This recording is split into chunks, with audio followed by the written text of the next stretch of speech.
அனைத்திந்திய அண்ணா திராவிட முன்னேற்றக் கழகத்திலிருந்து எடப்பாடி பழனிசாமி அவர்கள் விலக்கப்பட வேண்டும். மாவட்ட செயலாளர்கள் கூண்டோடு அதிமுகவின் அலுவலகத்தை முற்றுகையிட்டு வருகிறார்கள். காலை 10:30 மணி அளவில் இருந்து 3வது ஆலோசனை கூட்டம் தொடர்ச்சியாக நடைபெற்று கொண்டிருக்கிறது. மக்களவையில் எதற்காக தோல்வியடைந்தோம், என்ன காரணம் என்று தொடர்ச்சியாக ஆலோசனை கூட்டத்தை நடத்தி வந்த எடப்பாடி பழனிசாமி அவர்களுக்கு எதிராக மாவட்ட செயலாளர்கள் தற்பொழுது பேரணியாக அதிமுகவின் அலுவலகத்தை முற்றுகையிட்டுள்ளார்கள். இதற்கு மிக முக்கியமான காரணம், அதிமுக நல்லா தெரிகிறது, ஒட்டுமொத்தமாக ஒருங்கிணைந்த அதிமுக செயல்படாமல் இருந்தால் தொண்டர்கள் பிரிந்துதான் கிடப்பார்கள்.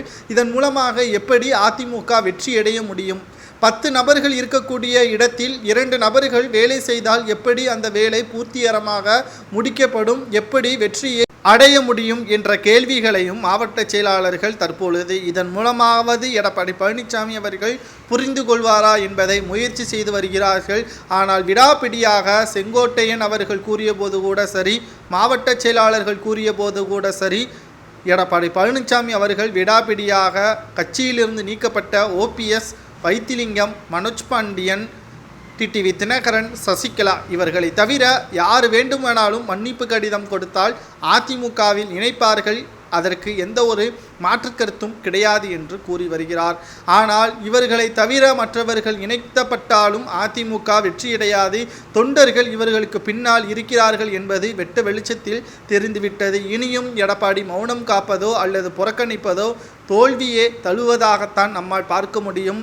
மக்களவை தேர்தலில் வரலாறு காணாத அதிமுக தோல்வியடைந்திருக்கிறது. 7 இடங்களில் டெபாசிட் இழந்திருக்கிறது. 14 இடங்களில் 3வது இடத்திற்கு அதிமுக தள்ளப்பட்டிருக்கிறது. நன்றாக புரிந்து கொண்டு செயல்பட்டால் மட்டும்தான் அதிமுக அரியணையில் ஏற முடியும். உங்களது சுயநலத்திற்காக பொதுச் செயலாளர் பதவியை தக்க வைத்து கொள்ள வேண்டும் என்பதற்காக விடாப்பிடியாக இருந்தால் நிச்சயமாக எதிர்வரக்கூடிய நாட்களில் திராவிட முன்னேற்ற கழகம் தற்பொழுதே வேலைகளை மும்முரமாக செய்ய ஆரம்பித்து விட்டார்கள். இனியும் தாமதமாக ஒவ்வொரு நொடியும் நாம் வீணாக்கும் பட்சத்தில் வெற்றி திமுகவின் பக்கம்தான் இருக்கும்.